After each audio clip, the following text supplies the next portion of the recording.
walking delegation consisted of 5 persons: Lynn Jensen, a registered nurse from Federal Way; Harry Hunter, a retired teacher from North Shore; Reverend Mary Olney, pastor of Monroe UCC; Reverend Randy Hivenen, the co-conference minister, and myself.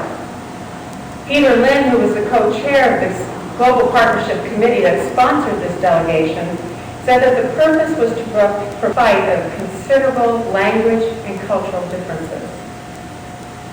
We were royally greeted by our host pastors. We were each hosted by different families or facilities, and daily we met for trips and meals. On Sunday, we would each attend and participate in different churches. And in the course of our worship and our travels and the sharing of meals, the modern Korea and her people were introduced to us.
May 11 through 18, 2010, 8 delegates from the Pacific Northwest Conference of the United Church of Christ and the Northwest region of the Disciples of Christ were hosted by our partners, the churches of the Seoul East Presbytery of the PROK, the Presbyterian Church in the Republic of Korea.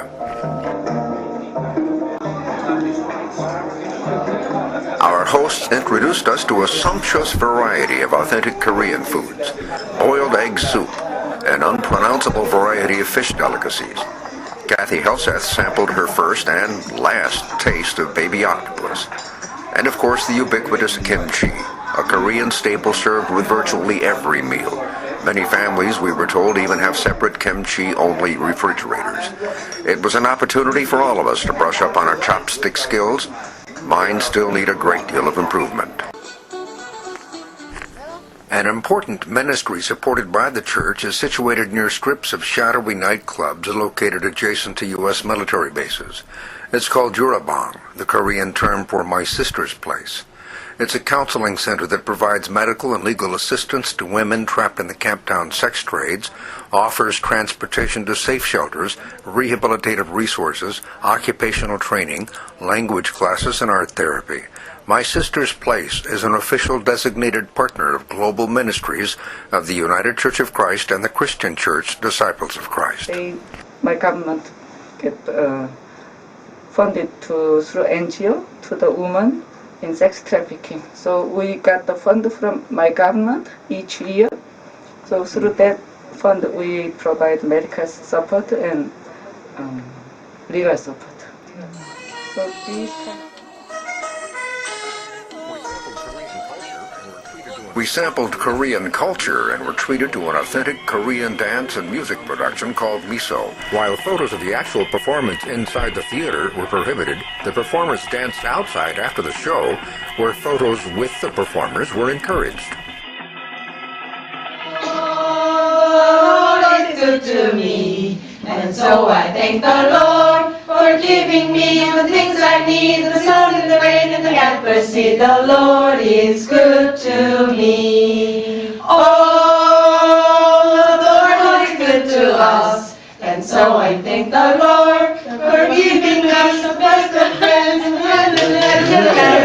the Lord is good to us. Amen, amen, amen, amen. Praise the Lord. Let's eat.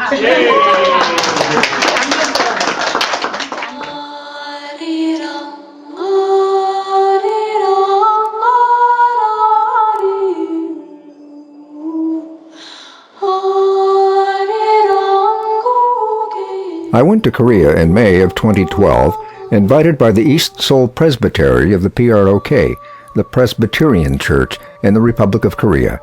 I was asked to come and work with a group of pastors to help them improve and enhance their English language speaking skills. The Pacific Northwest Conference of the United Church of Christ has had a partnership with the PROK since 1993. Delegations have been exchanged between the two countries every year since then.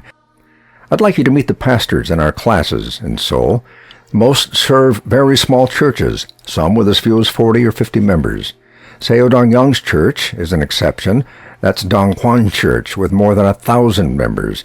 I'm told that's considered a medium-sized church by Korean standards. Our group met for 2 hours a day, 4 days a week during the entire month of May on the 6th floor of this building. I would begin each class session with the question, "So how's the weather in your life?" When we were saying our goodbyes, they asked me the same question. And how's the weather in your life? Perfect! Our time together was rich, and the generosity of my hosts was overwhelming. I was invited to family gatherings, clergy spouse retreats, shared meals together, visits to Buddhist temples, and significant historical sites, including an observatory overlooking North Korea. It's been so good to be in your midst and to have met all of you and to have become friends with all of you. I think that's the most important part about these kinds of events, these kinds of gatherings, are these opportunities to become friends. When I think about the term partnership, that's a good term. But for me, what's even more important is the term friendship.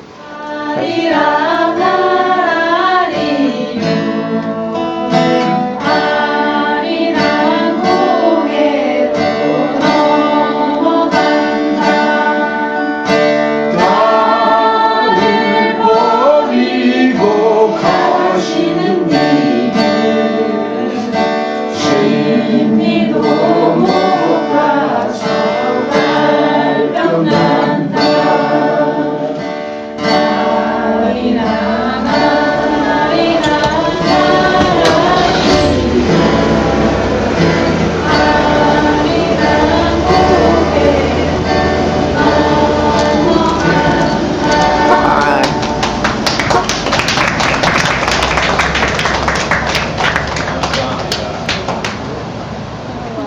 I found the hospitality beyond anything that could be imagined.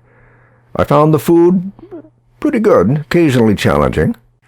I was constantly told that virtually everything I ate was good for my health. But most importantly, I found and made new friends.